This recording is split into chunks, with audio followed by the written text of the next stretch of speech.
En una época en que había muy pocas mujeres de ciencia, Barbara McClintock se hizo famosa por ser la citogenista más distinguida en el campo de la ciencia.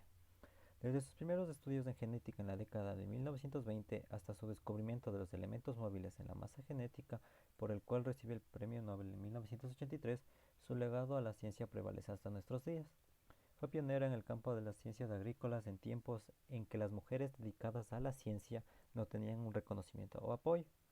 Su contribución a la citogenética, al estudiar la estructura y función celular, sobre todo en los cromosomas, fue enorme.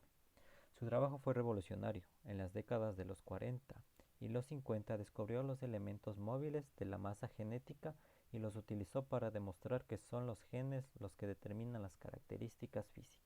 El día de hoy hablaremos de Barbara McClintock. Ella nació el 16 de junio de 1902 en Hartford, Estados Unidos. Fue una científica estadounidense especializada en la citogenética que obtuvo el Premio Nobel de Medicina en el año de 1983. McClintock se doctoró en botánica en la Universidad de Cornell en el año de 1927, donde posteriormente lideró un grupo de citogenética del maíz. Su campo de interés fue ese a lo largo de toda su carrera.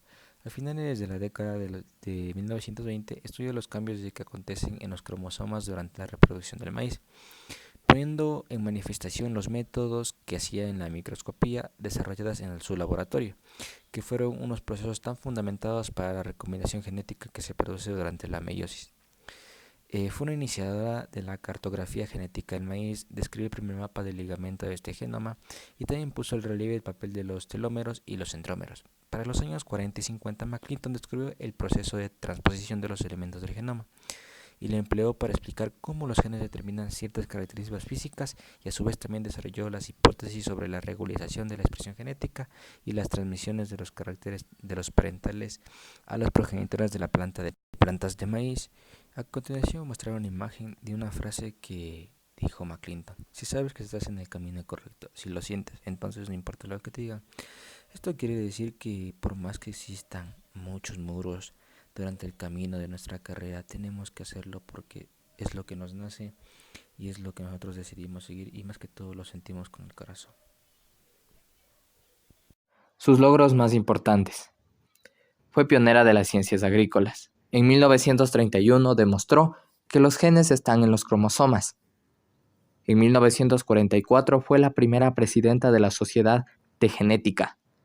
También en ese mismo año fue miembro de la Academia Nacional de las Ciencias Norteamericanas. En la década de los 50 descubre el fenómeno de la transposición.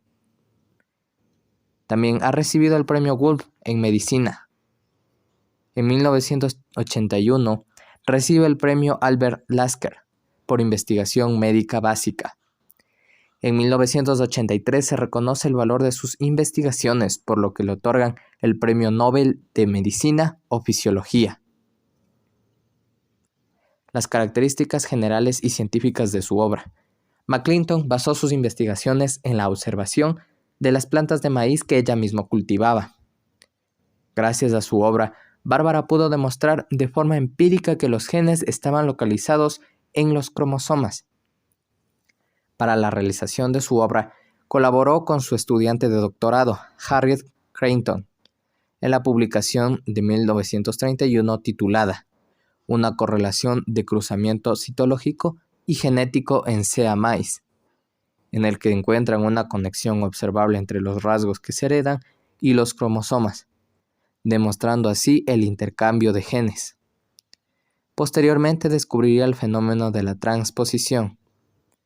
Demostró que el material genético era complejo y dinámico. En su investigación sobre la transposición, encontró que los genes no siempre ocupaban una misma posición en los cromosomas, sino que ésta podía cambiar. A estos genes se los denominó elementos móviles. Teorizaba también que esta organización de los genes producía diferencias entre las células individuales y los tejidos. Su obra fue infravalorada, pero la importancia de su hallazgo sería reconocida cuando los biólogos Francois Jacob y Jacques Monod hallaron elementos similares en las bacterias. Años después, otros estudios demostrarían que el fenómeno estaba presente en todos los seres vivos.